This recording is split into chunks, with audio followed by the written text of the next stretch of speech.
Jehova izay zanak'olombelona mila vonjy aminao. Fasany saina dia atolorasan'ny fo idiran'ny fahasoafanandray anjakan'le raitsy to fiainana fiainao mamina lavitry ny seny tsy misy fitomanina tsy misy tebotebo sady mandamina ny sainakotony aza matahotra fahansana ny sady tsy arinitsy fony tsy avelana oferina diso lalana fisy mipiaso mpitatana finoany fanantenana fitiavana tolo no aso manao ianao miny tsy mahita fa izy le tsy mba mandao.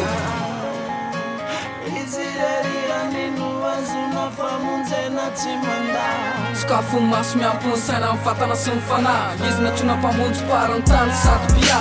miaro nyty mpitatana anao amin'izay mety masoa mahay zany fafakasimana tena dia maizary manakoko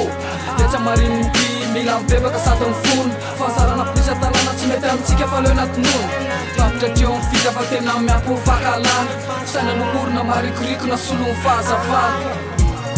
Patafio ny famonjenao zahay ray patafio ny famonjenao zahay Jesosy mila famonjena avy aminao zahay ray mila famonjena avy aminao zahay Jesosy omba mandenesany vitarainanay omba mandenesany antsoantsonay omba mandenesany vitarainanay omba mandenesany antsoantsonay fa iala am'ratsy fanao toboka koranompoanao hanolo tena ka ivavaka aminao miankoaka toko sy vavaka amin'ny fo.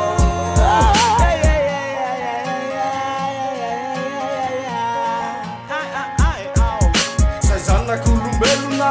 milanao ny manam-pofonana rehetra milanao ianao le tompo mpanjaka tsy to sady be fa mindrako ianao le tompo mpanjaka mahery mamonjy tsy mitady ny very manome fiainana mandrakizay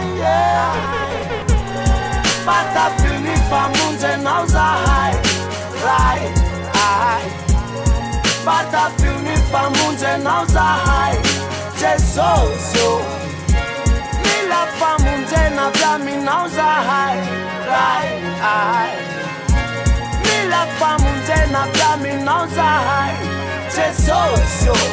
zava-poanaraketo tamin'ny enina sady mandamy amin'ny fanifamonjenao tsy hitanao miasaka zako atsanajera famonjena tsy vidiana fa omena zay vidiana sy manjoina fa rehefa manompo azy atao ampanandre tena sy ampinona fa rehefa ianao no mamonjy aty tonga atao mahery rehefa ianao no mamonjy aty lasa mpanankalena rehefa ianao no mamonjy aty anatao aja fa rehefa ianao no mamonjy aty fanesya patafio ny famonjenao zahay ray patafio ny famonjenao zahay Jesosy